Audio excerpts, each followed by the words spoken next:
This is the Post Shift Podcast, a raw look at the hospitality industry. What's happening, Post Shifters? And I hope you're going to enjoy this episode. It's a long one, I know, but it's something from the Sovereign Spirited sections that we had in Victoria a couple of weeks ago, led by Jonathan Smolinski, the principal of the company. It was myself, Emily MacDonald from Friesen Press, and Rebecca Wellman, a fellow author here in Victoria. And the whole thing was about So You Want to Get Published. And it was a really in-depth conversation. I think that we probably could have gone on for another hour or so. But I really hope you enjoy this episode, guys. Thank you very much for the support, and have a good week. Bye. Thank you, John and Shawn, and I forget your names. Tell me one more time. Rebecca. Rebecca from... Sort of all over the place, but I'll say Eat Magazine right now. Eat Magazine right now. And Emily from Friesen Press. I'll let you guys begin. Perfect. That saves me the intro part. I'm John. Welcome to the first Spirited Sessions of the year. This is year 3 into Spirited Sessions. I'll tell you a little bit about Spirited Sessions real quick to create some context. Spirited Sessions was an idea conceived between myself and a gentleman who used to be our portfolio ambassador for Sovereign Canada, Alec Black. And we wanted to find a way to bring the community together for topics that are either on the peripheries of our industry or adjacent to our industry, things that don't get as much coverage, and ideas and issues that we could explore more together as a group. It was also an excuse to get liquid to lips a little bit more. Right now we're drinking a Vesper cocktail. One of the sponsors, there's the sponsors for this Spirited Sessions is the 86 Co Aylesbury Duck Vodka and Ford's Gin, as well as Avila Cachaça. So they kick us back some bottles so that we can give some cocktails out and let Brant and the team at Hotel Rialto here at Veneto make some delicious cocktails for us gratis, which is pretty cool. The Spirited Sessions has always floated from month to month across Canada. Last one was in Vancouver. The one before that was actually in Halifax. We're in Halifax again next month, and in Hamilton, Ontario, the month afterwards, I believe. So it's pretty cool how we have this floating once a month thing where we try and bring the community together, and that's what we've done here. Some housekeeping stuff, because there's a lot of things that are happening in British Columbia as it pertains to hospitality over the next week or so. I think some of you might be headed to Vancouver next week for Science of Cocktails. Do you know who it is? I know Brant is. I don't know if anyone else... I know, Matt, you're not. Right? So don't point out the people that aren't going, just point out the people that are. So Brant is... Science of Cocktails is an initiative, a joint venture between the Canadian Professional Bartenders Association and Science World. We turned Science World in Vancouver into a one-night gala where we set up 30 different satellite bar stations with unique science concepts. Bring the public in, about 1,900 people. It's a all-you-can-eat and drink affair, but it's definitely very civilized. It's turned into sort of a black tie or a gala-style event. And we explore all these nerdy science concepts as it pertains to cocktails and to food. And we raise money for underprivileged families in the lower mainlands who continue to send their kids to after-school science centers such as Science World. And so we're subsidizing the school boards when we're doing that. Last year we raised the $286,000 in one night, which is not a small number at all. We are usually an army of about 60 bartenders or so that put everything down.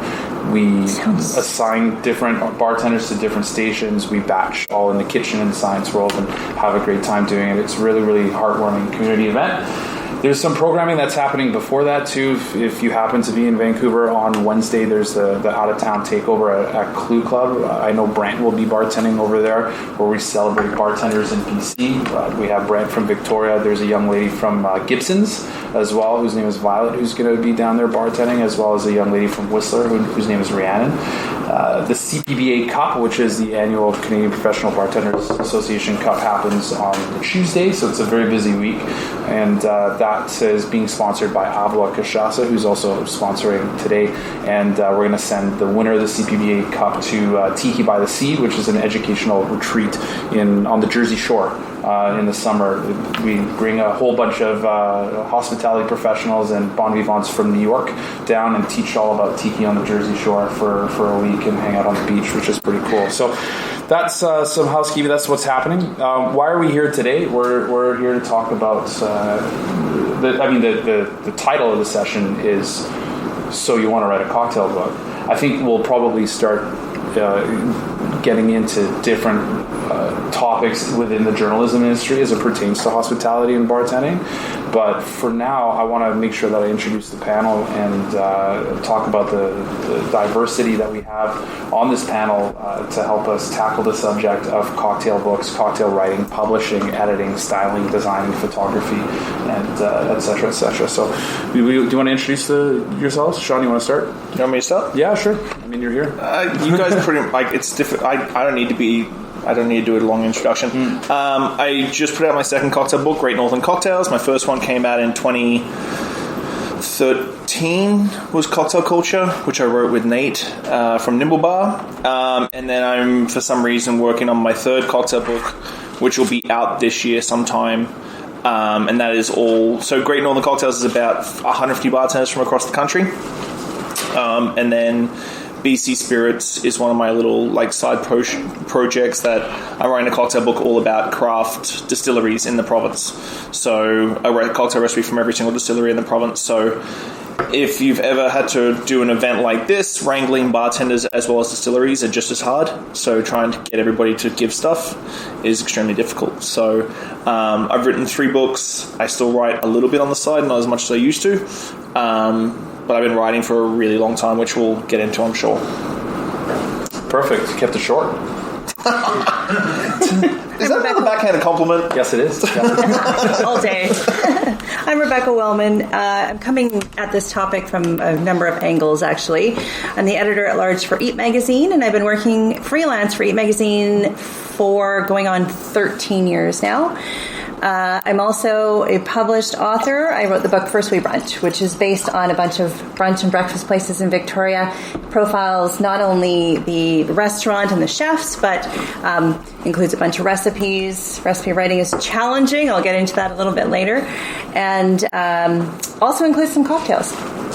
I just finished wrapping up the production of my second cookbook called Bisou and Brioche, and it's based on a series of French memoirs, so it's a co-authoring book.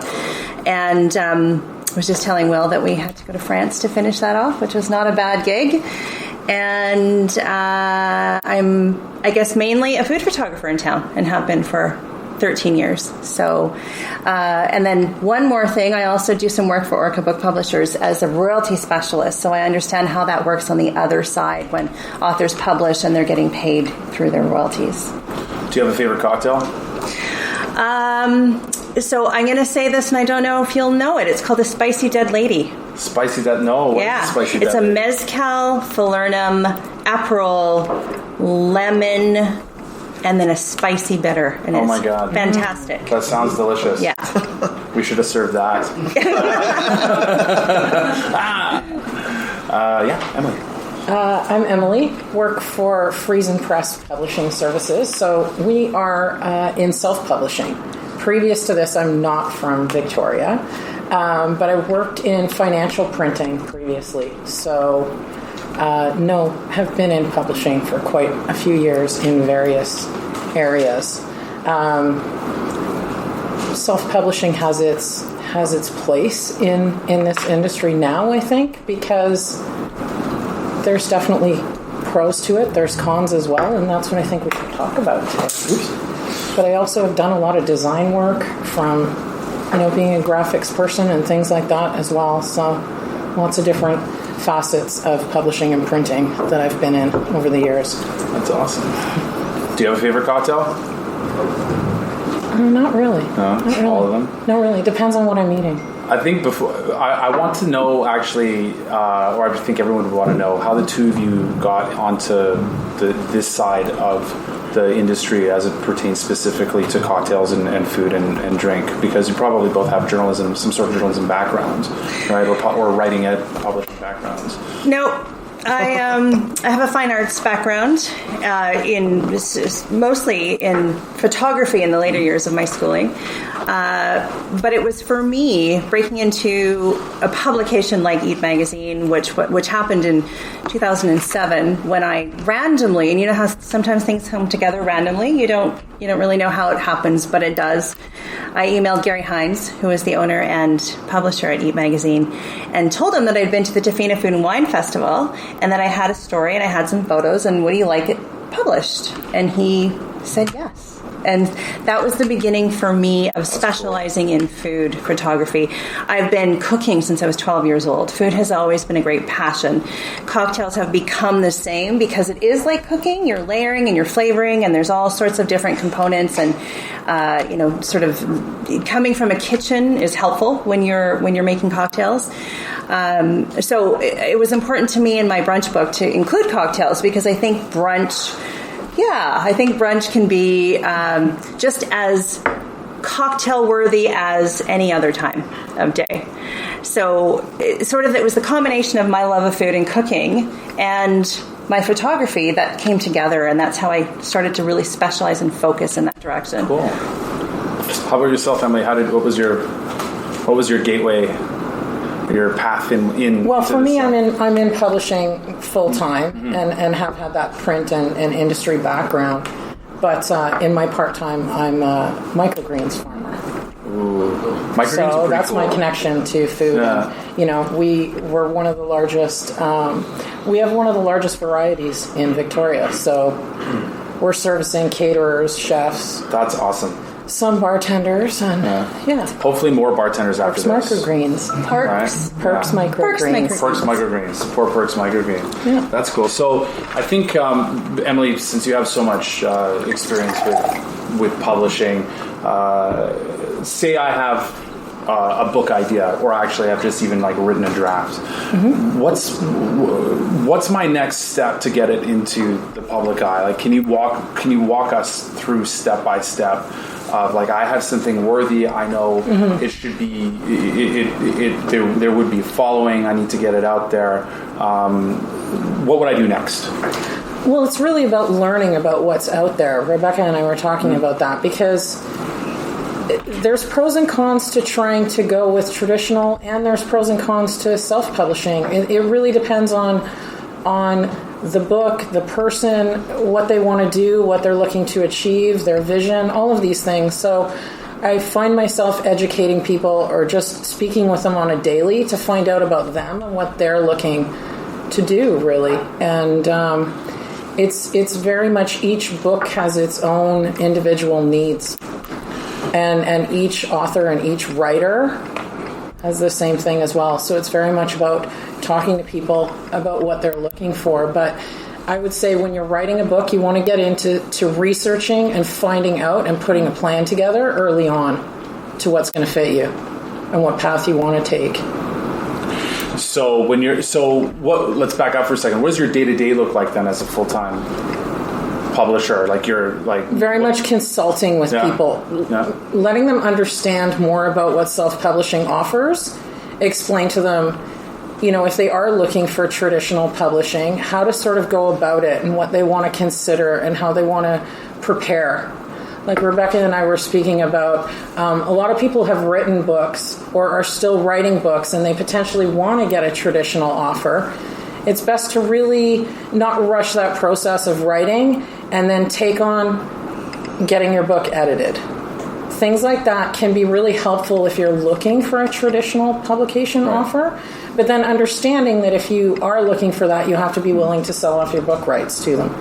Yeah, and I think there's some terminology I know that's floating out there that I have somewhat some familiarity with. I'm not sure the room does. Can you talk about the difference between traditional publishing and self-publishing, what that actually means?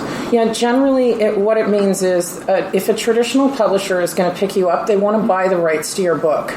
Okay. Which means you can't necessarily control everything that's being done on it or how it's published. So that is, again, as we were talking, as Rebecca and I were saying, it depends on each book and the publisher that you're working with as to what that deal is. But essentially, if they're going to buy into it and publish your book, they want to own it. So do you get a lot of cold calls then? Like people say, "Hey, listen, people that are at really early stages that just need information and don't really know," because there's a lot of information out there that can be really confusing.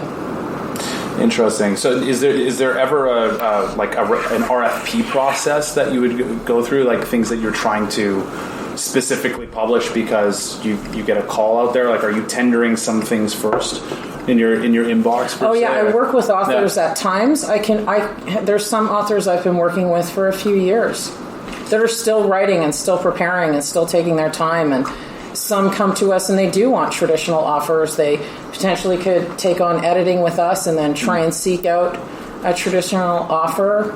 If it doesn't happen, they come back to us sometimes. It can really vary, and we work with all book genres. Okay. Are there different publishing houses that work with different book genres? Like, so if I'm specifically writing about cocktails, because that's why we're here. Would you get a phone call from Shawn, for example, and say, "Hey, listen, we can do." She did. So we can do this, but there's this publishing house that specializes in Canadian cocktails. Absolutely, right? Rebecca can answer that. Absolutely, for sure.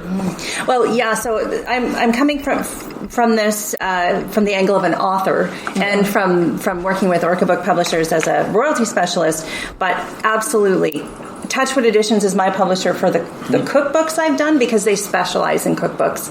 And Orca Book Publishers specializes in children's books and educational and that sort of thing. So I could never publish a cookbook with Orca. So you do have to seek out, if you are looking to create a book, the publisher that works within your genre.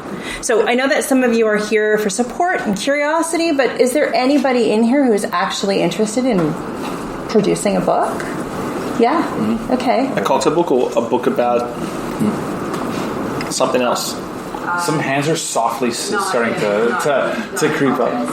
But food related or okay. I already knew it was going a different direction. Okay. So it's important to know, of course, the publishers that you're looking for based on the genre that you're writing. And when I sought out a publisher for Great Northern Cocktails, I literally went to Chapters and went into the section that represented what I was like a cocktail book and looked at the publishers that looked after the certain cocktail books and literally took photos of the publishers. That's smart. And then cold called them. Yeah. So absolutely. 10-speed press. Hey? 10-speed press. 10-speed What's press? 10-speed press? They've published every American cocktail book that's been released since like 2010. Oh, really? Oh, yeah. All the Devenco books. Robert Simonson's books. Actually, all his books. But again, on the flip side, you have to be very aware. I think this might be a note coming up. Just because they publish every cocktail book in the US. That's key. I think that's something that we can definitely talk about is you have enough experience in this industry to know that there's such a difference between what we do in Canada as opposed to what we do in other markets. When you're writing a book, you're trying to create this evergreen content, and everyone is your potential audience, right? I mean, you can even have it translated into different languages. What are some of the roadblocks or some of the differences that exist between the publishing industry in Canada and the publishing industry abroad? I don't know. Yeah, I've only published in Canada. You've published yours in the UK. So, I mean, I don't know that I don't know if this is right, but I'm going to say that sometimes you just have to find the publisher that fits for you. It doesn't really matter where they are, but you do, you be conscious of your audience and somebody who's going to pick you up in the UK and publish your Canadian book. If that works, great. I don't know what the difference is in marketing power or that sort of thing between the countries, but I think if you find a publisher who's going to publish your book and you really want to publish your book, go for it. See, for me, I did Mixellini for Great Northern Cocktails. cocktail culture was done here in Victoria with Touchwood, which there's a lot of pros and cons to doing this. Like you've done Touchwood, but yours is very Victoria-centric as well. Yeah. Really breaking outside of this Vancouver Island, BC market with cocktail culture was very difficult. Mexellini, they're the publisher behind like Gary Reagan's books, and they've done some Salvatore Calabrese books and Dale DeGroff books, but they are super eccentric.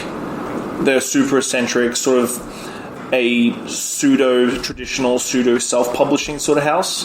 But they do some super niche books, and just their name, Anastasia and Jared Miller, Anastasia Miller, Jared Brown. Jared Brown owns Sipsmith Gin in the UK, and Anastasia is getting a doctorate in some ancient history literature thing. So they're super nichey, but their names alone behind Mixellini push the US market and the European market for Great Northern Cocktails. But they were also the 14th publisher that I pitched this idea to. Like, I pitched it to Canadian publishers, I pitched it to US publishers. The amount of cocktail culture, like copies of cocktail culture that I had to track down, so I don't have any at home, and put into envelopes with letters and after emails and send them off, was extensive.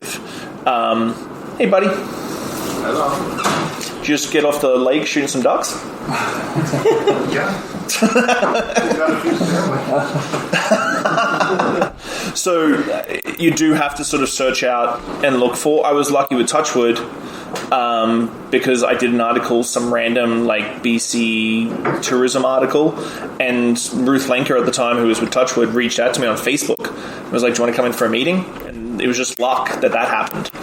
I didn't think the second book was going to be as hard as it was to get published. I think that's a good point, too, is that publishers are looking to publish books. Mm-hmm. So oftentimes they have an idea in mind. Like for my book, for First Week Brunch, I was approached by the publisher to write the book. So I didn't have to knock on doors and pound the pavement for that.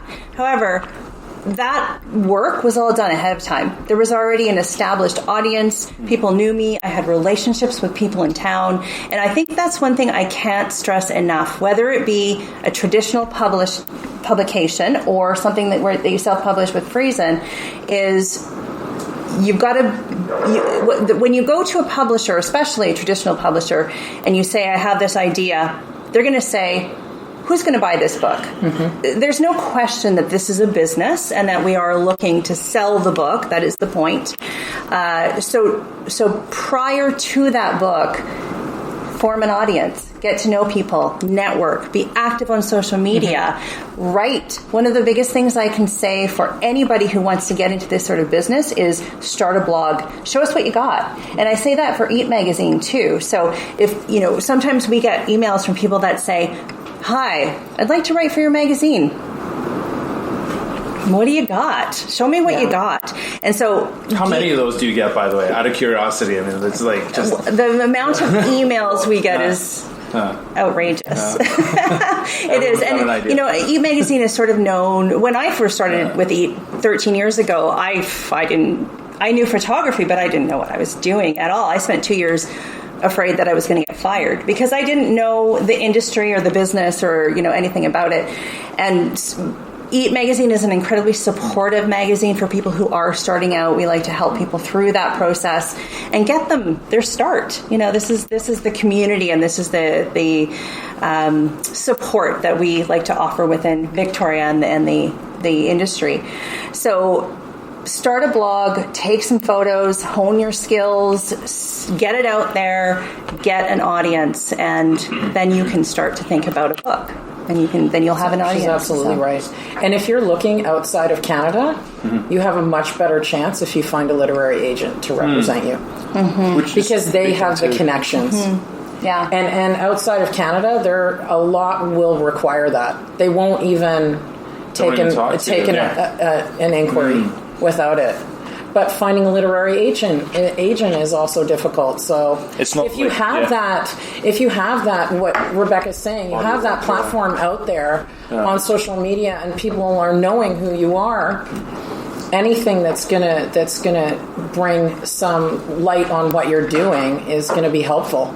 It's like Ruth Lenker. She wouldn't have come to you if people didn't know who you were. And it was a really random article as well. Like, it wasn't in It was in BC Tourism Magazine or something like that. It was a really random article that happened. And like I talked to Jeffrey Morgenthaler last week about how he got his books, and really 85% of Bar Book is all available on his blog. He just data dumped off his blog, and I'm like, so someone paid you to write a book that you can just go Google on your blog. That you've already written. Yeah. And he just said he transferred a lot of stuff over. But he had a huge base too. So and that happens a lot. Like, I'm sorry to interrupt, with food bloggers, like some of the really well-known food bloggers, and they go on to write a book. Well, that's all part of their blog content. You know, this is just sort of an extension of their blog content. It is, and it's not just food bloggers. It's bloggers in general, actually, are ones that are getting offers. Yeah. And blogs have become cool again. I know. They took a dip, but yeah, they're important. So when I'm writing these articles and blogs, and I'm pitching them to like Eat Magazine, I don't know, do you do any article publishing, or is it just all books? All books.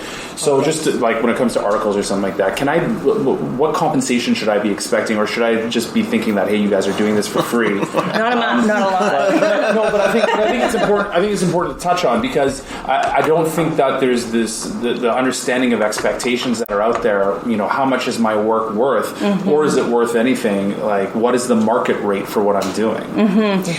So things like Eat Magazine is a free publication. We're not a subscription magazine. So we rely fully on advertising to support the magazine and keep it going.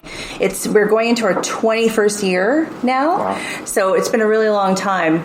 But generally, places like Eat Magazine and Yam and Boulevard and Douglas and all those sorts of places, and I can't speak to their rates by any means, but we're starting out. You know, we're starting out. You're not going to make a living off the articles you write for every 2 months publication, but it is extremely important to have that exposure. You're on the website, and there we have hundreds of thousands of followers and fans and all that sort of thing, so the exposure is priceless. I think it ties back to having a blog, to be really honest with you, or like doing LinkedIn articles. LinkedIn is a big one. Medium is a great one too. You can sign up, and that's a US based one, so you can get some traction on that. It's excellent. So I publish two blogs on my both websites, plus a LinkedIn article, plus a Medium article a week. And so when I started writing, this was when I first came to Canada in 2006, I literally cold called. I literally Googled magazines, bar beverage. So I started writing for Bar and Beverage magazine here in Canada. I wrote for Bartender magazine in Slovakia, which is really odd to see your work published in Slovakian, and it's never in English. It's just I was big in Slovakia. I was the freaking. I was. Is this anything cool to take away? I was the David Hasselhoff. Big in Slovakia. I was the David Hasselhoff of bartending in Slovakia. But then I picked up a magazine in New York, a very small fledgling magazine called Chilled, which is still around this day, and I was writing for free, but I was getting ownership in the magazine. So after a year of writing, I owned a small portion of a magazine in New York. Oh, really? Called Chilled Magazine. It got to a stage where we were still really struggling in the very beginning. So this is 2007, 2008, and I was writing up to 10,000 to 15,000 words an issue, which is a monthly issue, to the degree that there was no byline on some articles because they got sick and tired of, like, you flick to another article, it's by Shawn Soole. Flick to another article, it's by Shawn Soole. So I know that like a lot of people say that exposure and all this stuff, but I do believe that in the very beginning, do stuff for free to get your name out there. Yeah, but absolutely. Utilize it. There's no rules saying you can't use that article that you pitch to Eat on a blog post a month later. You know, there's no thing that you can't say that you can't regurgitate information on different platforms, because especially in this day and age, sorry, I'm taking over, I apologize, I'm going to cut this short real quick. In this day and age, everybody looks at everything differently. So whatever you post on Twitter, Instagram, LinkedIn, Facebook, Medium, a podcast, whatever, video, you're all going to get different audiences. So many people are worried about putting the same piece of content out 7 times in the same day on all the platforms because they're worried about people like seeing it twice. But like, honestly, next time you're lying in bed with your partner or at a coffee shop with friends, look at their Facebook feed and look at your Facebook feed. It's not the same. The algorithm is consumer facing, so you can get your work out everywhere very, very quickly to a whole schwackload of audience. Let's talk about social media for a second, because it's unquestionably extremely impactful in terms of connecting us together. So how are you supposed to know that this person is creating all this body of work if they don't promote it themselves? Is the publishing and media world living more on LinkedIn, or are they monitoring? It depends on the book. Yeah. Because of exactly what he's saying. It depends on the book. It depends on how you want to go about it, who your target market is, all of those things. You've got the potential to hit on a lot more people than you realize may even be in your realm, because you don't know who's going to share it and who else is going to see their shares, all of those types of things. But it's something you want to stay on top of and try every angle, because even if you get to completing and publishing a book, it's not over. The work has only just begun. That's true. No matter what route you take. Can you elaborate? Well, like say I have my book published. When you publish a book, it's almost like having your own business. Yeah. You have to work on it all the time, on talking to people about it, on being proud of what you're doing, on connecting with people and getting that exposure. But even if the publisher owns the rights to the book, you still need to. Absolutely. I think that's a misunderstanding, is that when you're going through traditional publishing and you do have access to marketing teams and sales teams, you still have to be that front person for your book. You still have to show up for signings. You still have to promote it. You still have to bring the publisher. Like, oftentimes you may hear of an opportunity to promote your book, like a sales event or a trade show or something. If you bring that to your publisher, they will make it happen, but you have to do the groundwork to sort of get that started and to find those opportunities. They'll do some, but they can't do it all. They're publishing 50 books. And they also don't know your industry as well. Yeah, exactly. You're the specialist. Even cookbook or self-published or whatever, like someone who is writing a book about famous Canadian coins and self-publishing through Friesen will then go, hey, there's this big coin show in Toronto. It'd be really good for me to like be there. And they're like, and like the publisher would be like, oh, that's a great idea. Let's do that. Authors sell books. Right. Yeah. I mean, you still have to be not publishers. And authors sell books. You do have to be humble and sort of egotistical at the very same time. Like, it's super awkward. The one thing I've always hated, like promoting yourself. You're promoting yourself. People think that I like promoting myself. I really don't. I just know it sells books and puts bums in seats and that sort of thing. It's worked. But like going on book tours and stuff like that, like having books to sell, like I've always wanted the venue to buy the books so that I don't have to be the guy taking the money, because I don't, like, if it was up to me, I'd be like, you get a free book and you get a free book and you get a free book, and my wife would be like, dude, like we've got a massive invoice of books that you have to pay for right now. But if it was up to me, so I hate asking for money when it comes to like book signings and stuff, but it's something I had to get used to. What kind of marketing support can I expect from my publisher if I guess that would be just, I'm assuming for self-publishing it's 100% on me, right? But for traditional publishing, there's like at our organization, there's book promotion specialists that work one-on-one with the client and show them and teach them how they can go about it, and all the work is really customized to that person that they're working with, because people are looking to achieve different things and have different target markets and different things they want to do promotionally.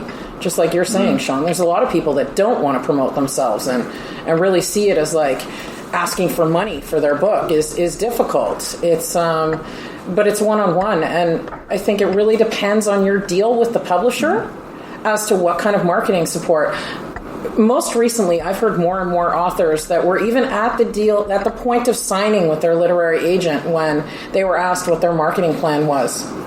And if they didn't have one, it was like, we're kind of, interesting. So there is an expectation. So it really depends on the publisher and the deal you're making. And that's, again, where if it's out of Canada, a literary agent can help you, because they're the one really helping negotiate these pieces. Interesting. So, I mean, I guess the story or the lesson is if you're an author, you still have to be able to have a marketing plan in place. You want to kind of have a clear path set of what you're looking for initially to try and get everything in line with your vision. For a lot of people, if they can't handle the marketing side of things, whatever route you take in publishing, they can hire publicists, but they're not they're not the cheapest to work with. Publicists can They take a percentage. They take a percentage, or they take a big chunk of what you've been advanced on your book, things like that. And it's hard to do that. If you can figure out how to do it yourself, and you already have your platform, and you've got that exposure that you've set up from having a blog, being seen by people. This is why the preliminary work is so important. It's a long road that you have to be really dedicated to, no matter what route that is that you take. You have to be passionate, dedicated, and really given it. I think it really still hooks back to why you're writing the book in the first place. Because if you just want to write a cocktail book and have it out there in the world, there's publishers in the US that all they do is do no-name cocktail books for the soccer mums and the at-home enthusiasts and stuff like that. They don't even get authored credits. It's just literally Friesen. Friesen wrote this book, and they source a whole bunch of people. So you really have to hook back. It's why do you want to write this book? To write a cocktail book to have as a business card, it's a really expensive business card. I think that's a good point. Is I think one of my biggest bits of advice is to say that if you think you want to write a book, you make sure you really want to write a book, because it is a labor of love. There's no question. Yeah. There's no get rich quick. Not in Canada, anyways. No. Can I just comment a little bit more? When we were talking about the internet and social media and presence and blogs and everything. Also, don't underestimate the power of your own website. So being Googleable is huge. Being Googleable has gotten me jobs with the Food Network. It's gotten me jobs with Random House New York. And that's the only reason, is because they found me online. So making sure that you have a really strong presence, not only on social media, but a cool, up-to-date, complete website is super important. And it's about your $20. SEO too. Yeah, I mean, if so you easy. don't own mattmajid.com, SEO, there's issues.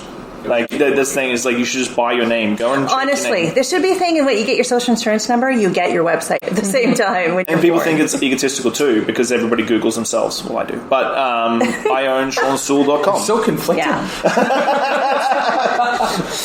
But it's also very much like that, having the SEO set up properly, because you can Google something, but if you're on the third page of Google, forget about it. Yeah. If you're on the bottom of the first page, forget about it. I'm lucky. I don't think there's you a want Shawn it to Soole pull spelled up my way you immediately. anywhere. Yeah. I am the only Shawn Soole with my spelling That's in the world. very unusual. Wow. No, come on. There's no way. I'm taking the under on that. Somebody Google that. Someone go to LinkedIn right now. Take the over for me. Type in my name, and I am the only Shawn Soole. Go to can Google Facebook, that? same thing. Yeah, see, Facebook. The only William. this is your own way of search engine optimization. Exactly. Get everyone in the crowd. There you go. You're clever man. It sounds like there's all these steps to take to prepare yourself before you publish, and a lot of that can be expensive. Can you talk about some of the costs, or what I should expect from a cost perspective if I am going both traditional and self-publishing? I think. Well, in traditional, technically, you shouldn't really be having to pay into it. That's what you're. That's the beauty of it. That's the beauty of it. That's the pro to it. That's also the con to self-publishing, but it does allow you to maintain ownership of it and have creative control, which is really big for a lot of people. They, if they're going to do it, they want to have creative ownership and control over it. And really, budget depends on the person, their vision, the type of book, different elements. For Shawn's, for instance, what we were talking about, his is heavy on the design side of things because of that type of book. He could probably hold back on the marketing pieces and things like that because he has a big presence and knows both. But the reason things, why I reached out to Emily was purely so I could have creative control, because it is about BC spirits.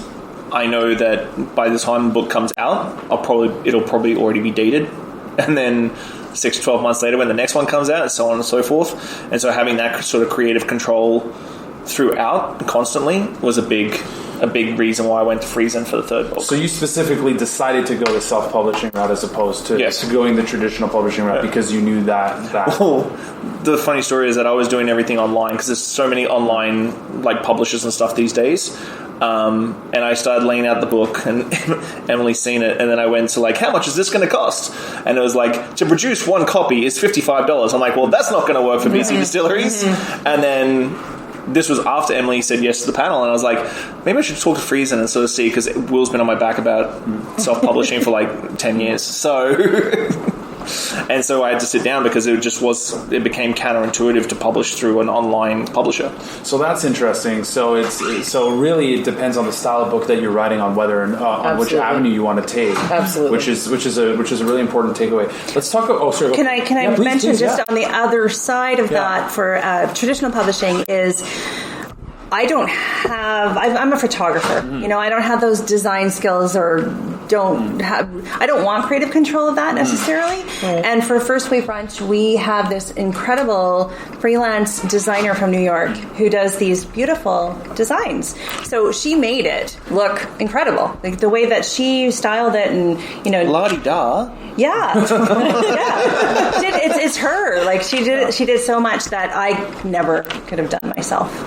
So if I'm going down the traditional route and I'm having all this help, et cetera, you said before that you have a lot of experience with royalties. Mm-hmm. Can you talk about how that works? Because I think we hear that word and we're like, I want royalties. Like, So it becomes passive income, which is lovely. Yeah. I think also before we get into royalties is that I think there's some sort, especially in the bartending thing, is that there's a sort of stigma of you hear about the Death and Company book being published and they got a 6-figure signing fee, like $150,000 signing fee, and then they did the second book with the same sort of thing. And I think it goes back to the US versus Canada thing. Like the US publishers put up a ton of money for cocktail books. Like in Death and Company is a great book. It's like $85 a book, but they got $100,000+, like 6 figures. And I don't think they have any color photos in that book. No, do they? They don't. That's incredible. Yeah, it is so an amazing. I think sometimes bartenders, like I had bartenders when I was writing Great Northern Cocktails, going, "How much was your signing bonus, and how much are you paying me for a recipe?" Right. Yeah. Right.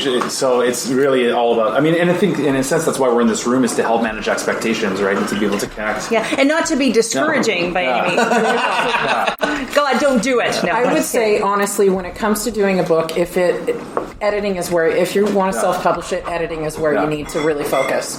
Yeah, I did want to talk about editing. It's tough. We talked about Rebecca and I talked about it. It's a tough thing to go through. But it's so important. If you're going to do it, you have to do it right, especially if it's something it's going to represent you. I think maybe editing is where it's at. Well, we can put a pin in the royalties conversation. I do want to go back to that, but editing is something I did want to talk about because I think there's this incredible misconception of what editing actually means. Like, for example, you're an editor at large, right, Rebecca? So what's the difference between being an editor at large and a chief editor? Like even in title, because I don't even think a lot of people know that. How does the editing side work? By the way, we're drinking. We're drinking Avila Cachaça Caipirinha. So that's your commercial break. Yeah, thanks, Brant, for making these. Yeah, this is evergreen content, right? So, Avila Cachaça, what you need in your Caipirinha. Yeah, Avila. Yeah. So anyway, continue. Editing. Oh yeah. Okay. So editor at large is a pretty blanket statement. I basically concentrate on content. So we have meetings. I meet with the owner and the editor of Eat Magazine, and we talk about what's going to go in next issue. We talk about the restaurants that haven't been covered, or the stories that we haven't done yet, or what the theme is going to be, that sort of thing. So it's very different from copy editing, which is where someone takes your writing and shreds it. Yeah. It's a big lots of red circles and red lines. It is an extremely important process. There is nothing worse than getting a book and having it full of typos or grammatical errors or things like that. Editors are so important. And when you're talking about a cookbook or a cocktail book where there's recipes, consistency is key. So making sure that you're saying the same thing throughout each recipe, and it's extremely tedious to edit, but it's very important. Well, I would say how much. You don't have to give me an exact number, but like I would suspect that there's freelance editors who are out there who can do consulting for your different books. At the very least, to get a second set of professional eyes on them, right? With traditional publishing, you're saying that the editing is already taken care of, right? It is part of it, yes. So how much? So if I'm, I don't have, I didn't strike it rich and get the royalty deal. What should I expect when it comes to getting someone else to professionally edit my book? Is there an industry that exists for that? Well, that's where for us, like sometimes we work with people that are looking for traditional, and they have their book first evaluated by one of our editors, and then they get told bits and pieces back and forth about, what they should consider changing. Sometimes it's to help them with the target market. Sometimes it's with the story overall and what type of editing needs to be done, because there's obviously different depths of editing that can be done. So we work with traditionally published authors at times to help them with that they just want to take on editing with us to get their book in the best shape to then try for a traditional deal. We have about 50 editors we work with. Oh, wow. And it's because when we're talking with that client, we want to find out about that manuscript and make sure that we're putting it in the hands of the editor that's the best fit for them with that particular project, knows that subject matter, understands what they're looking for, and can really suggest what type of editing needs to be done. And it's very interesting how people take the feedback from an editor. Wow. Yeah. You have to, if you want to do it again, it's hard. You've got to think that's that person's baby they're writing, and they may have worked years on it. It's really, really hard. So if you're willing to hear the feedback from an editor and accept it and work with that, you're going to get a better book. But it can be hard on the ego and hard on that side of I think things. it's hard for cookbooks and cocktail books too, because 9 times out of 10 you don't have an editor who is specific to your industry. Right. Sometimes you do, sometimes you don't. Right. And so then it gets a little bit tedious when they're asking what a bar spoon is. Exactly. And what's the definition of a jigger? And you're like, come on, man. That's why we have so many editors. Honestly, that's why we have so many editors. Right? And so they're all contractors in a sense, right? And we take the editing really, really seriously. Like I say, when I'm working with somebody, don't take on marketing and pieces like that if you're not going to have your book edited. There's no point in taking on a book review or something like that if you're not going to have your book edited. Like, if you have a tight budget or whatever it is, editing is where you want to put your money. It's the most important thing. That's a really, really salient. That's a really important point. I think that's something that we don't consider enough is editing. It sounds very underrated. So would you say then, like, houses like Friesen Press are essentially like a la carte menu for somewhat? Yeah, somewhat. We don't distribute books we haven't worked on, things like that, because we have to put our name on there as well, and we want to know that the quality level is what represents us. When you're working in traditional, you've obviously found a deal with a company that works in that book genre. Again, that's where, if you're seeking out a traditional deal, you want to know who your target market is so that you're finding the right publisher to be a good fit. It has to be a good fit. Like, a publisher and an editor are both very personal fits. You do have to find someone, especially when you're writing novels or writing things like that, where you are spilling your story onto the page, is finding an editor can change your book entirely. Absolutely. And it has to be the right fit. The average novel has been through about 6 or 8 rounds of editing. Wow. On average. With different editors. I talked to Davin de Kirkham about his new book, and he went through like 8 different levels of editing. It's a long road with traditional publishing at times. Like, I know 2 people that have traditionally published. One took 8 years. The other was very quick and took 3. So I don't know how long it was for you. 4 months. Mine was 4 months too. For some people, it's a long road. Yeah, it can be, but it isn't. What's making it long, though? Is it the? Sometimes they pick up the book and then they think at the signing time that's the right point, and then something changes in the market and they sort of shelf the idea. That can happen. That's not been my experience, and that's a contract thing. Like, I know that contracts will state if the book isn't published within a year or 2 years or whatever of the signing of this contract, then the contract is null and void, or you start over or whatever. But I've never seen that happen from both sides. So both from the royalty side and reading contracts constantly. For me, it's like editors send you stuff. If you blow through all and fix everything and send it back, it really comes down to like, I can see ego coming in and like, oh no, I really want that thing. Like that should stay in here. And you can say that. Yeah. You can say that. Like, editors are, for the most part, the first time I went through an editing process, I was like, what the fuck? You can say fuck. Seriously, thank you. I did not. Oh wait, this is the podcast? And it was annoying. Like, it was so many. Yeah. Are you sure you really want to say that? And all these things. And when I started to come back by saying, yeah, I do, because that's how I speak and that's how I write and that's how I want it to come across, she said, great, okay, just wanted to make sure. Oftentimes editors are saving you from having a bad review. They're fine-tuning and they're making sure that what you're putting on the page is truly what you want to say. And I find as soon as they get your voice in their head, then the way they edit changes slightly too. Absolutely. Because they get to know when they you. meet face to face, and then you're like, oh, you're a little, you don't know how to speak English properly. And I'm like, yes, no, I don't, thank you. But and that's why it has to be a good fit. You have to have a good fit with who you're working with, because this is really personal. Very. Absolutely. And they have to understand where you're coming from to edit properly for you. Yeah. Wow. And it's not always about changing the content that somebody's writing. It's often about the readability for who they think their reader is, and having it come across smoother to that reader. And there might be some conflict. There might be, the author saying, no, this is actually how I really want to say it. And the editor making an argument for why that's not a good idea. They're professionals. They've done this dozens and hundreds. And they really know the language. Yeah. When I went back to school, I had to do an English exam. I'm like, what do I have to do an English exam for? Like, well, you can't get your transcripts. I'm like, cool. I mean, I can tell you. Yeah, thank you. And I sat down and started doing it. I failed the first time because I got conjunctures or something wrong. It is a thing, yeah. I write for a living. Like, I do this as a job. I get paid for this. Yeah. And they're like, yeah, sorry, you failed. You have to come back. I'm like, this is bullshit. Yeah, it's true. I want to talk about, so we've talked a lot about, I do want to get back to royalties in a second here, but before I do that, I want to talk about distribution for a second, because that is about money. I think distribution is, in all industries in life, is such a sensitive, such a extremely important thing that not a lot of people get into. And it doesn't matter what your craft is, right? Distribution is everything.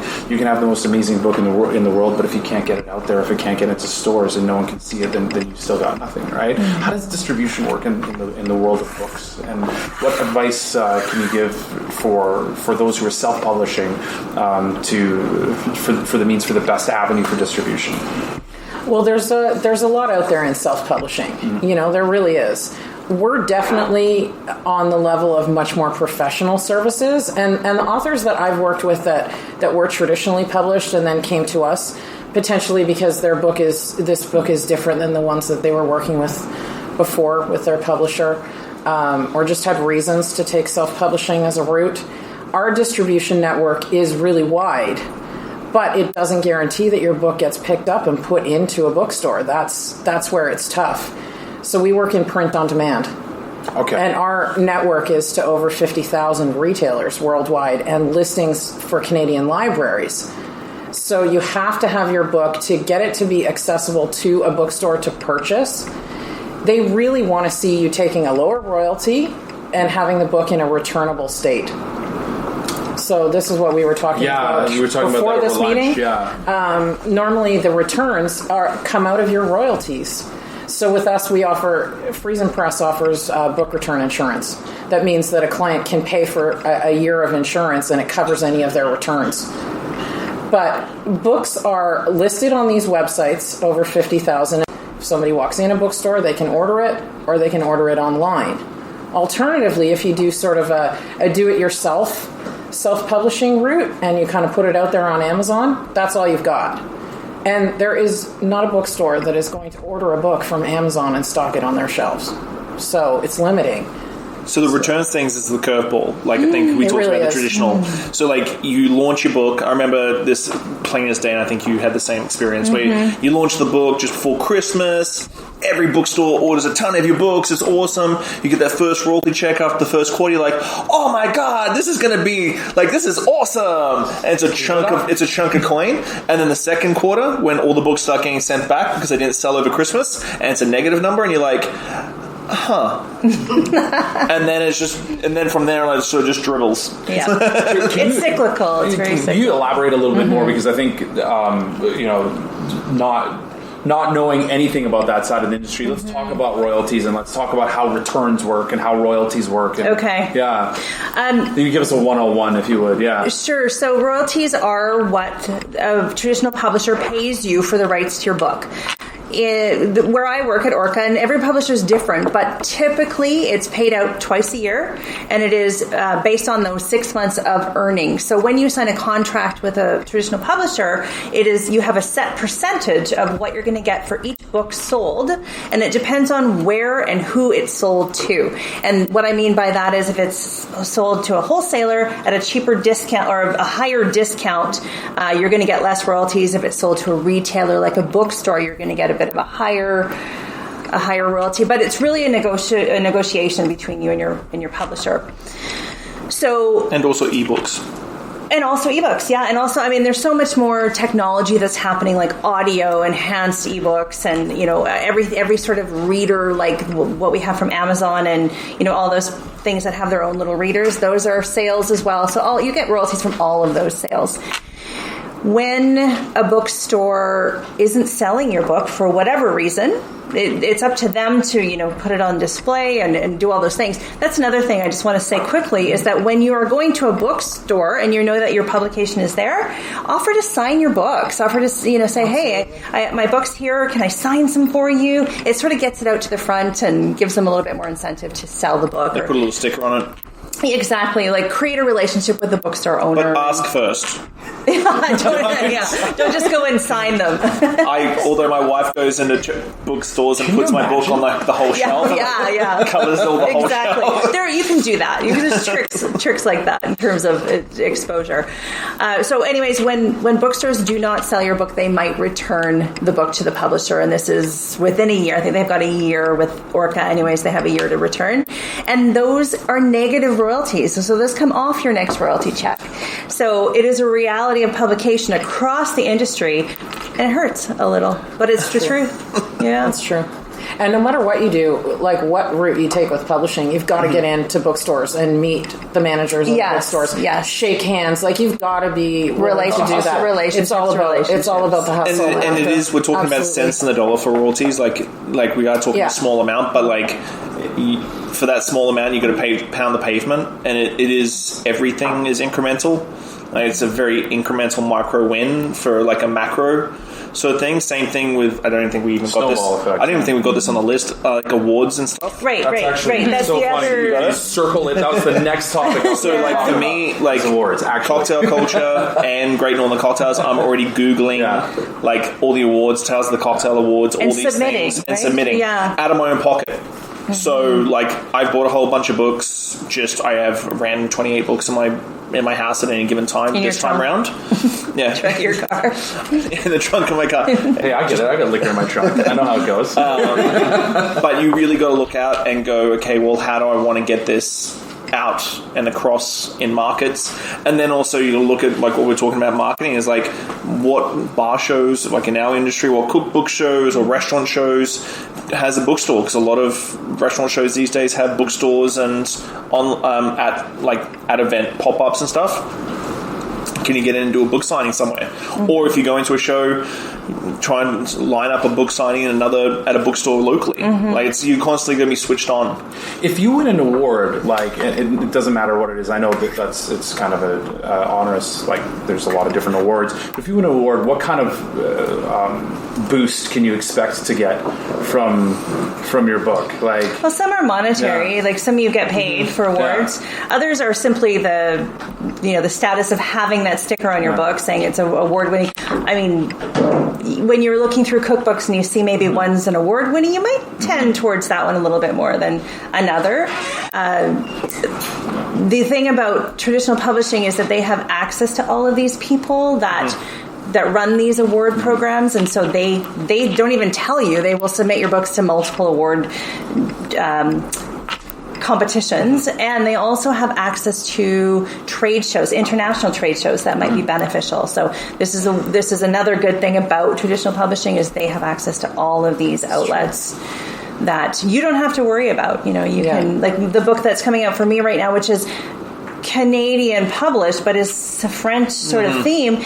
Well, we can go to an international trade show and hopefully sell it in France. Who am I to do that? I don't know who I would talk to do that. So there's those important connections. Words probably help a lot with distribution. And then Tales of the Cocktail and stuff, they don't necessarily give stickers It's just a notoriety thing. It is often just a notoriety thing. But then if you do get stickers from an award, then you got to go through the rigmarole of getting those stickers to the warehouse that's distributing it to put onto the books or to the bookstores, and then you've got a whole another level of stuff to do. And that's where, when you're self-publishing, you should put all of those awards you got on the back cover of your book.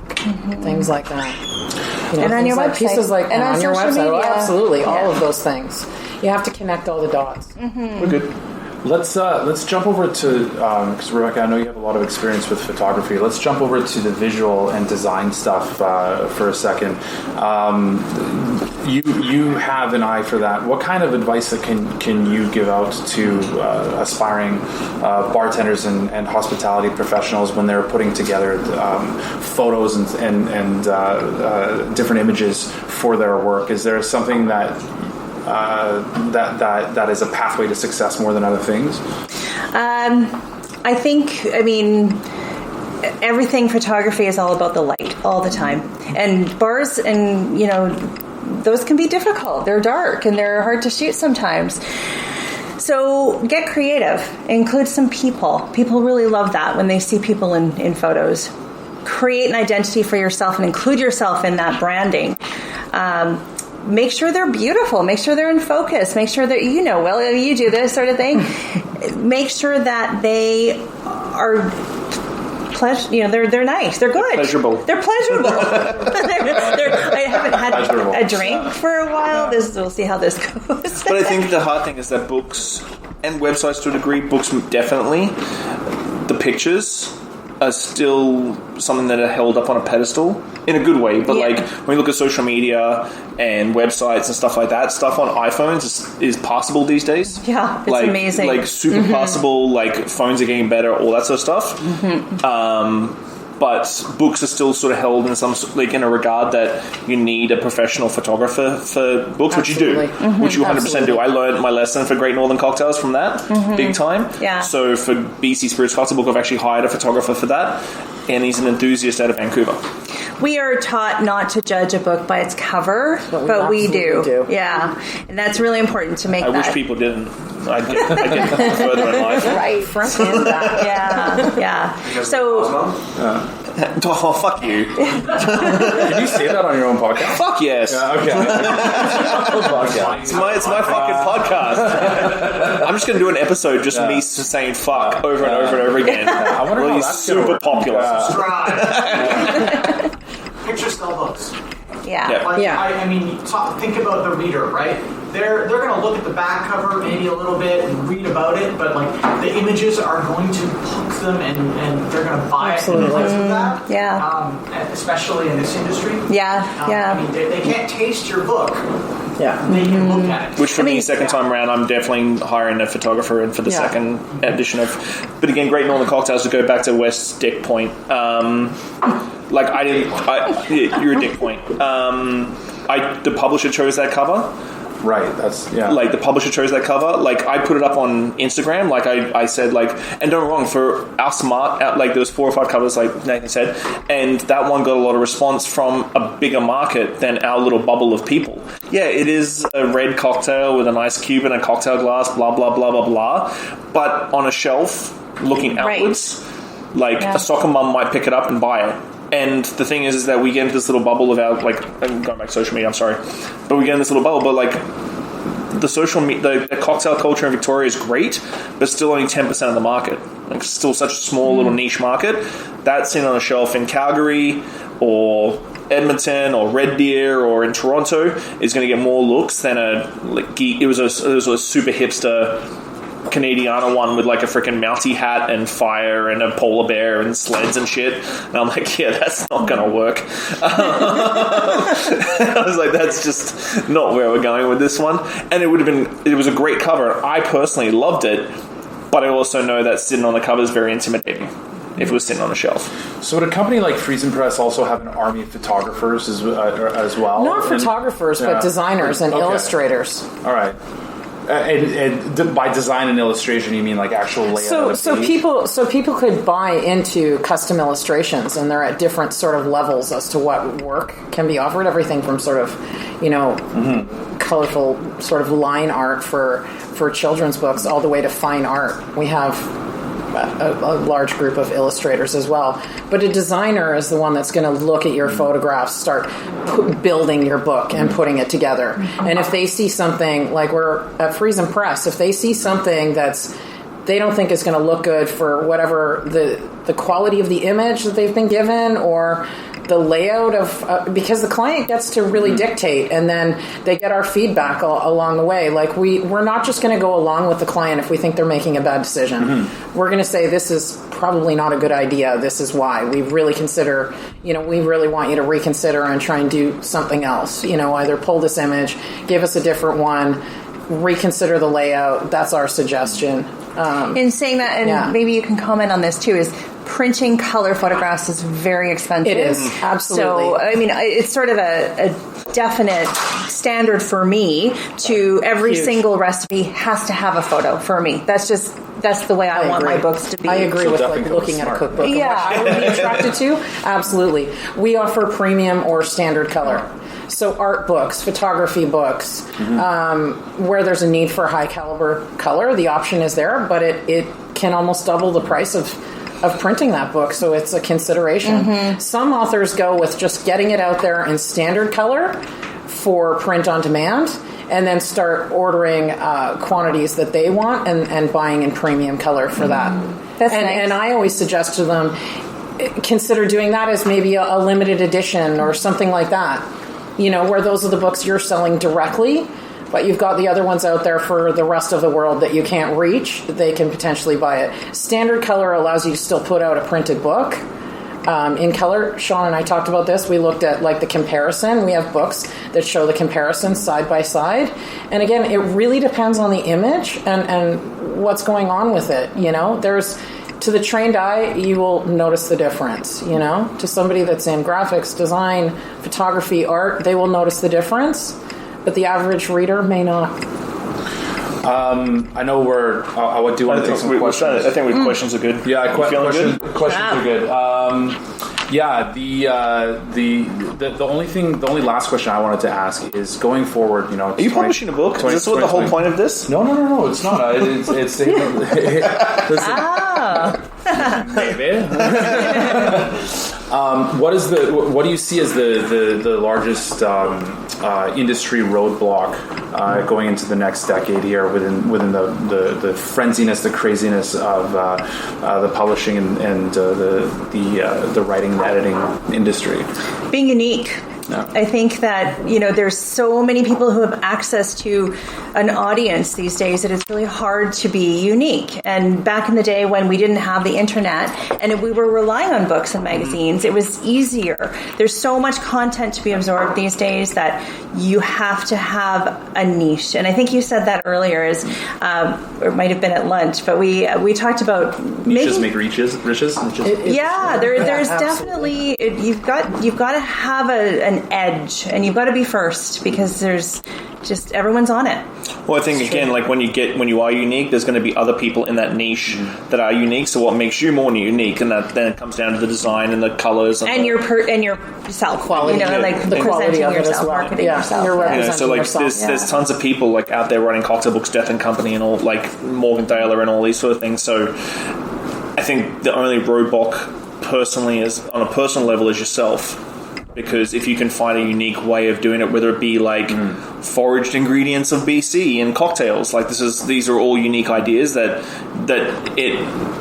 I think everybody's roadblock to creating any sort of content is always I'm not the first, or I'm not the best, or you can create a whole bunch, and that's where that foundation comes from.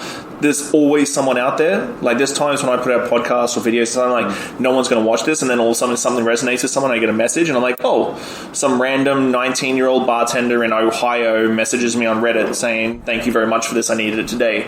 And I'm okay, cool. So there's always people out there, there's 3 billion people in the world. Yeah, there's always people out there inside your niche and outside your niche that you don't even think about. You're so right. You're so sort of stuck in your own little vision. Over on your 3 billion, but anyway.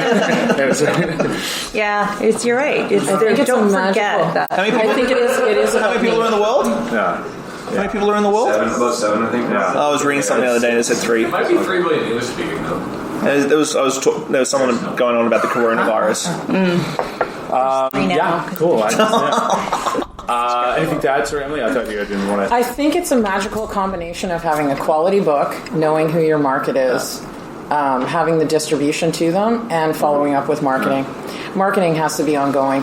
You'll see dips in sales otherwise, like you guys were saying. Absolutely. The moment you start ramping up your marketing pieces again, it'll hit a different plateau. You got to consider cross marketing, everything.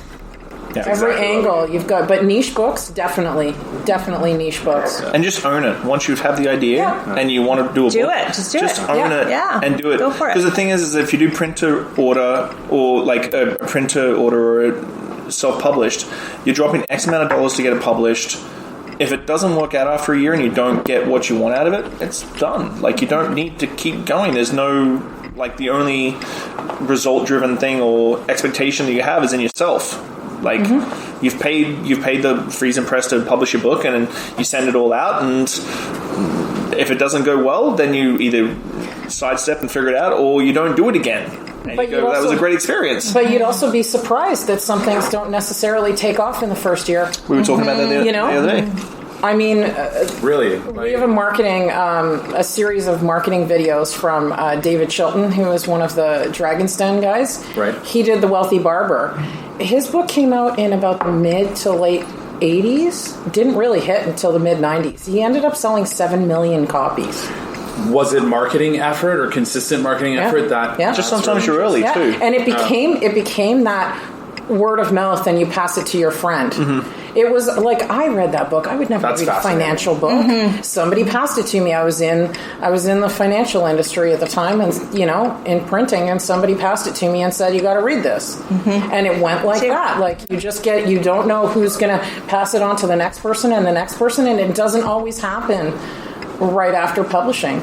So be relentless. So never give up, and make sure never surrender. Make sure you got tenacity, good tenacity, and good editing. Let's do good questions. editing. Yeah, let's do some questions because I know we're running short. Trav, you've had your hand up for a while. Super interested to know, just apropos to technology as well. Because technology now rules a lot of what goes on, and obviously, with these things, there's so much information when it comes to data science in terms of learning about people and their habits and what they do and all of that. And how much of that, both from the publishing side, but as well from the authoring side, do you pay attention to, right? Because the background color on a photo can affect the population that's going to buy the book, especially if it's on the cover. Would you put two covers out? One that appeals to a certain demographic and another that appeals to another demographic, and does that mean double the sales or 1.5 times the sales, as opposed to just putting out? Will looks like he's got an answer. Will's like getting up in his chair. He's thinking that too. Those things, in terms of targeting, even the way bars are set up now and that sort of thing. You have to pay attention to. Are you putting chandeliers in? Are you putting ambient light in? Are you putting what color lights are you putting in? All of those things, we have data science that supports all of that, right? And so, how much of that do you pay attention to, and how much of that is important? I think it's a passion thing always, because writing books and being in a category is a passion, and we take in that data science as a macro thing when it comes to like what you were saying, bar design and stuff like that. It's a very macro thing. That's why we hire interior designers and people that consult and stuff. But I think the core of it all is if you're going into anything, I think, in life that doesn't involve happiness and just involves strictly money, and you're relying on all this stuff that you've been told, I think that it's never going to really work out the way it should. It's just my personal thing. Like I can look at why I did Great Northern Cocktails. I just wanted to showcase bartenders from across the country. And I can tell you right now, there's still a lot of bartenders that are featured in the book that have not bought the book. But I did it because I wanted to showcase the country that I love. Everything else sort of attaches itself to that. But it'd be super interesting to know if you had a pink cocktail on the cover and a blue cocktail on the cover as to whether that would increase the sales. I'd be pissed. I think you're right. I think that's so interesting. But I think Shawn mentioned earlier, like looking at his cover options and deciding that this red cocktail on the front pops is important, and to recognize that. And I think from the technology that we have access to, because I don't think we have access to that that I know of. If we do, I'm curious. Is things like Google Analytics. See who's looking. See who's looking at your website. And I have my book on my website with links on where to buy it. So who's looking at that? Get your demographic, get your where they're coming from and what age they are and all that sort of thing. Helps you hone a lot. And it is, like I said before, make sure that if you're going to write a book, that you really want to write a book. Like Shawn said, there is definitely an aspect of loving what you do and wanting to do it for your own reasons. If it works out financially, fantastic. But also be smart about it. Know your analytics, know your data, know your audience, know your even cocktail culture. I didn't like the cocktail that was on Cocktail Culture, but that's the one we did 4 in the exact same shot with 3 different cocktails. We did like a Manhattan style, we did an old-fashioned style, and we did that one, and they picked that one. And I was like, not the one I would personally pick, because I'm not a big pink cocktail drinker, but it was the one that they said would mark a trend. and I think that's important too. Like we had talked about this a little bit at lunch too, is knowing that your publisher is a professional and they know what they're talking about. In terms of things like going back to the book that I've just finished that is French/Canadian, regardless of those 2 facts, it is a U.S. audience. So we're writing in U.S. language, U.S. spelling, metrics, all of these things that will appeal to our audience because we already know who our audience is. We're counting on those sales. So just really getting to know those things is important. And then honing towards that. More cocktail-specific program. Her question, I guess, is you mentioned metric, where do you draw the line? I mean, we have 0 people in this country, and there's 300 million to the south of us. It seems like more cocktails books are starting to slowly transition towards milliliters, but it's still I still rate a lot of my recipes in ounces. I still rate a lot of. I prefer them in ounces. I mean, I think I can answer that in a sense, just because I work with so many of these programs in the United States, like things like Tales of the Cocktail or San Antonio Cocktail Conference or Thirst or whatever. We're doing all our batching in metric now. Like even U.S. bartenders are starting to acclimatize themselves with metric, and I think from a professional standpoint, you do use metric. So although I think the idea is to sell the most books possible, right? Obviously, right? So you wouldn't want to curtail sales by just printing in ounces.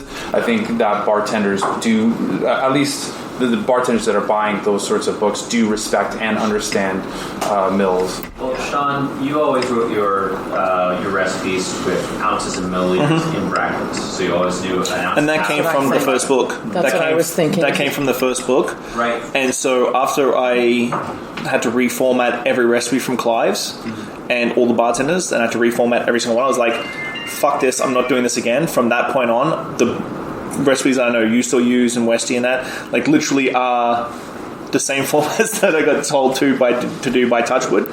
And so reason being is that when I wrote my second book, it was literally cut and paste and the formatting was done. Like down to like like if you go to the Great Northern Cocktails or thing, it's 2 ounces, 60 mils. And so it then just covers both markets really easily because it's still and even in the UK, they go to centiliters. So the UK is a whole different animal.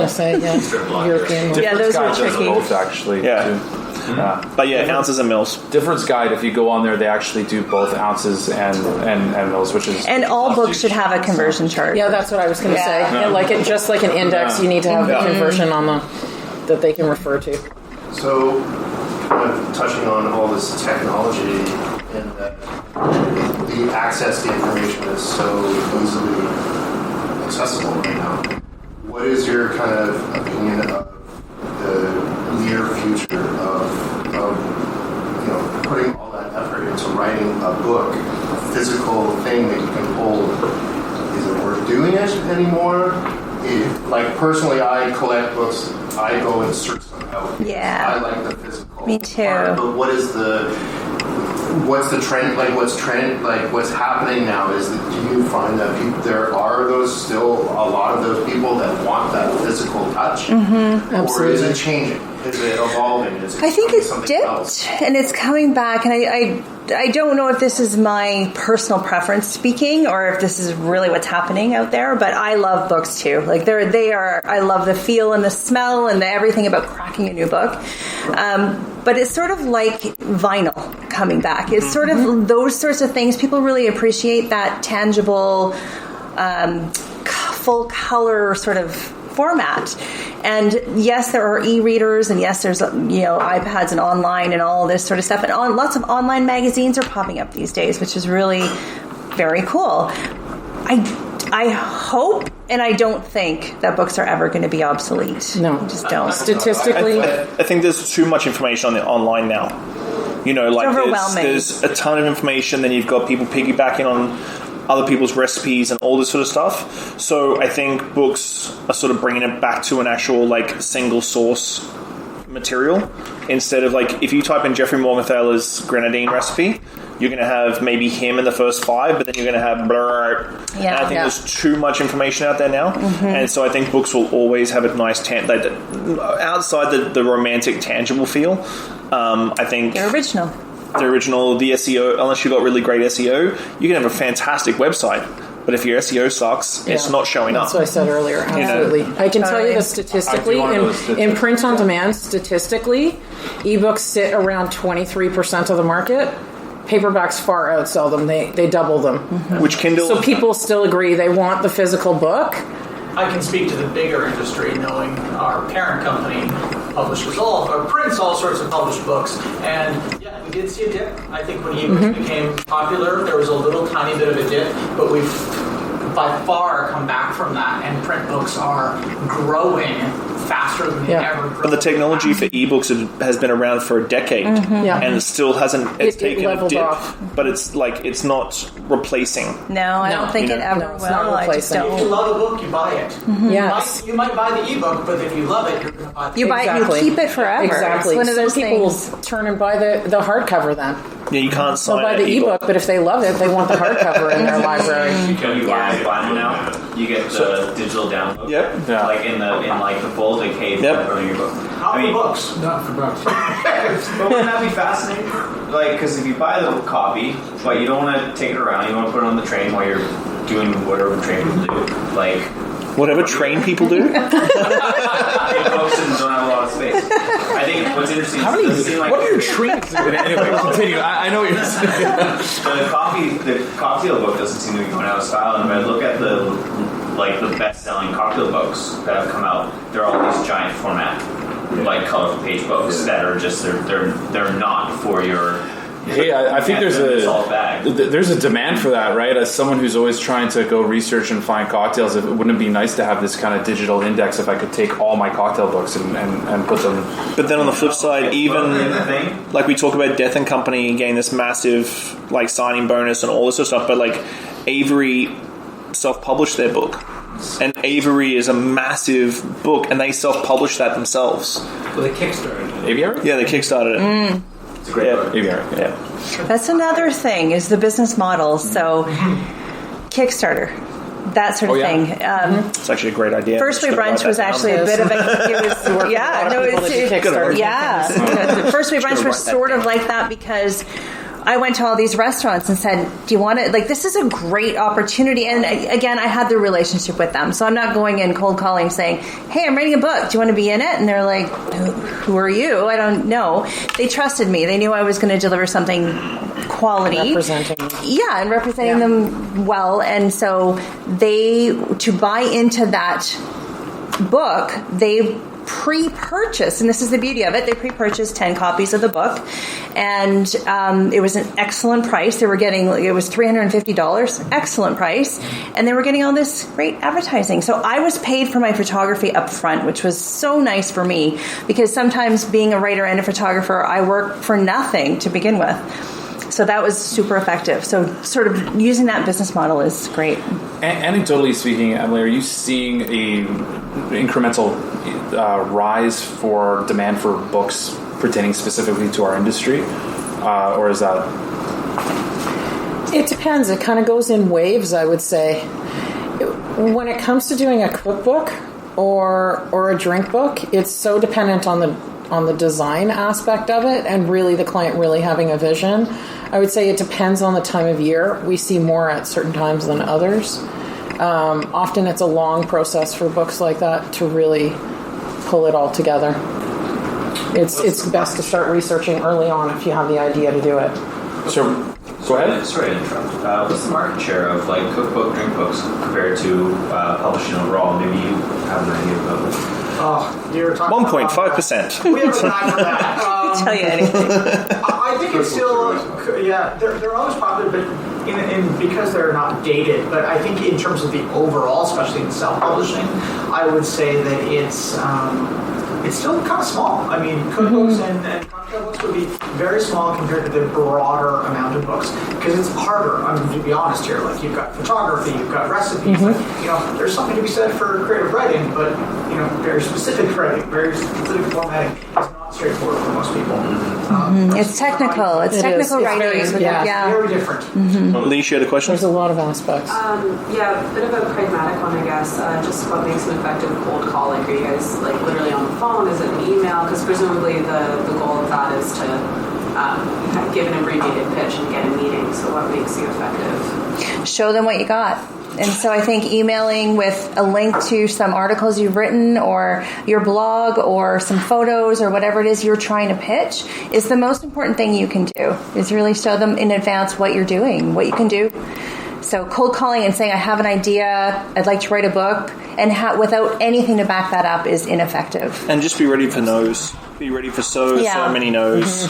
And keep going. Just keep going. Don't be discouraged. I'm guessing you want to write a book about what you're studying at school? Ish. There's no reason why you We're can't so have curious. why you can't have a blog where you just post your assignments. Yeah, seriously, blog is the biggest thing I can. You're writing. How many assignments are you writing every year for your thing? Like, there's no reason why you can't take your research, put your bibliography and everything in the reference points in the bottom. But there's no reason why you can't take the assignments you've written and make them a blog. Because it's your opinion, just like a blog post on what you're studying. And I'm pretty sure you'd be able to do it. And then also, if you do a blog post and you have a whole bunch of data like that, something I did with both my websites is that you roll it out. So you might do a bank of like 5 to 10 articles, but if you have 25, 30 articles in a bank, then you roll them out. And then if you're using Squarespace or WordPress, then you can do automatic share to LinkedIn and all these sort of things. And so there's a whole myriad of things. I just went through at the start of this year and redid every YouTube video, every blog post, everything. And my traffic on my website for BC Spirits alone went from average of 47 people a week last year to almost over 1,000 hits since the start of the year. And it's basically been the blog tags and meta tags and all that sort of stuff. So there is a lot to be said about blog posts and doing it regularly, as long as you're consistent. It's a big one too. The thing too is about blogs is you can write and write and write and not publish until you're ready. So you can create a blog that has 25 articles in it and then publish it and then put it out in the world and then start linking. So just for yourself, write it, put it out there, and then it's also patience. Morgan Thaler wrote on his blog for 10 years before he got offered a book deal. Like, these days it doesn't take 10 years, like, talking about patience, but like if you were one of the very first bar websites like he was, 10 years is a long time to stay on top as well. Consistency and content. Consistency, yeah. Once a week, like I sit down, write an article at night, post it 3 weeks from now. I think we should start winding it down here because I know people have to go. It's so funny. I had so many questions when we started scratch the surface. I feel like there's more we could possibly talk about, but I don't want to take up too much more of we'll hang out. Meadows' time. Yeah, we'll hang out afterwards. Thank you so much. Let's give it a round of applause to our panel.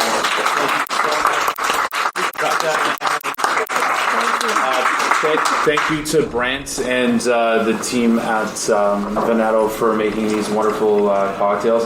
Thank you to Abwa and Abwa Cachaça and Ford's and Aylesbury Duck for bringing some product. And thank you to all of you. We're not here without your support. I think it's not hard to find any of us on social media, and the biggest support that you can give us and to keep these things going is to let us know you're there and give us feedback, and we're extremely grateful. We do this for all of you, and we're super appreciative of you, and can't thank you enough, and hope to have some drinks with you throughout the week here in Victoria. Thanks, guys. Thank you. Yeah. Thank you. Thanks, Post Shifters. I hope you enjoyed that episode. If you're listening, whatever platform you're on, give me a good rating, subscribe, listen along. I'm going to keep going. I really enjoy sitting down with people and learning where they're from, what they did, and how they got to where they were. So if you love it, give me a good 5 stars. If you don't, give me 1 and I'll try harder.